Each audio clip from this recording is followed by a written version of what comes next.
the live stream. Trying to just hold on one sec. There we go. That's better. So, Australians. Okay. So, Australians are um, trying to not be so upfront about it. But Australians. Okay, let's talk about the show. Let's talk about this TV show, okay? So Nip Tuck. Nip Tuck was this groundbreaking in the sense that it was so out there. Nip Tuck, I didn't really like the show. It was very popular in Canada. Nip Tuck, the show Nip Tuck, was very popular in Canada, but I didn't like the show. I watched it because everyone else was watching it and I wanted to see what people were watching. But when I watched the show, it was so creepy and demented. There was a storyline where the main actor is sleeping with a transgender woman. And she's not just any transgender woman, she's like a psychopath. So the main actor, who's Australian, the main actor is Australian. He's an Australian main actor. And he was sleeping with a transgender psychopath.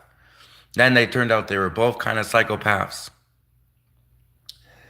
They do this unnecessary plastic surgery, which the plastic surgeons, they're the ones turning these psychopaths into other psychopaths, like transgender psychopaths.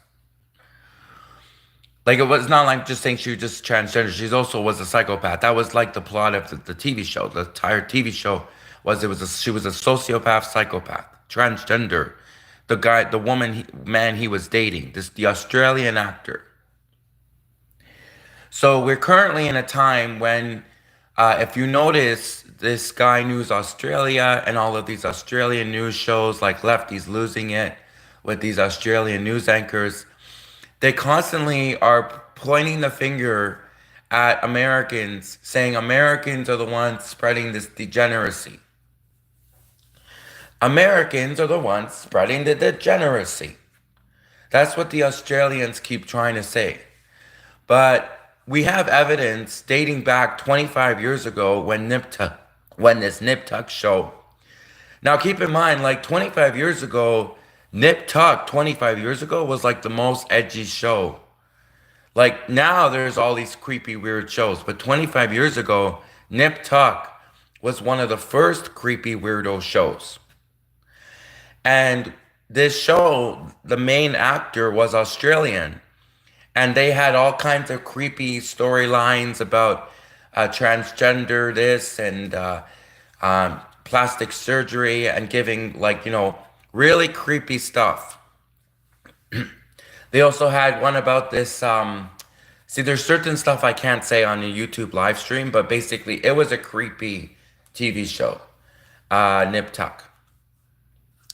So when Rita Bahani and the woman from Lefties Losing It, who's Rita Bahani, and the Sky News Australia and all these Australian news anchors, they're trying to point the finger at America and say Americans are the ones who spread this degeneracy. Well, there's evidence dating back 25 years when 25 years ago there was on television, like it was, television was much more controlled, right? And there was less of it. Like there was not as many shows as there is today, television 25 years ago. So Nip Tuck, this show Nip Tuck, was totally left field. Like if any show is left field, Nip Tuck was left field. It's not just Australian actors, although the main actor, the star of the show was Australian, Julian McMahon. Julian McMahon is Australian. He's the main actor of the show and he's Australian. But there's also British. The female actress is British. So that's what I'm saying. Australians are, why are they so much pointing the finger, but then not acknowledging that there's so many Australians that have done weirdo stuff like this transgender stuff, There's like this TV show Nip Tuck, which was like one of the first like creepy weirdo TV shows 25 years ago. Was like had this transgender storyline where they're dating a transgender. Like the Australians are not who they claim to be. Many of them. They claim to be these upstanding people, but really they're two-faced. And they literally had a whole character on the Nip Tuck show that was two-faced, literally two-faced. He had like multiple masks. So that's what I'm saying. So it's like, Candace Owens, I think Candace Owens, she should really do a whole report on Australia, honestly. Candace Owens should totally talk about Australia and all of the sick weirdo stuff they do in Australia for real. So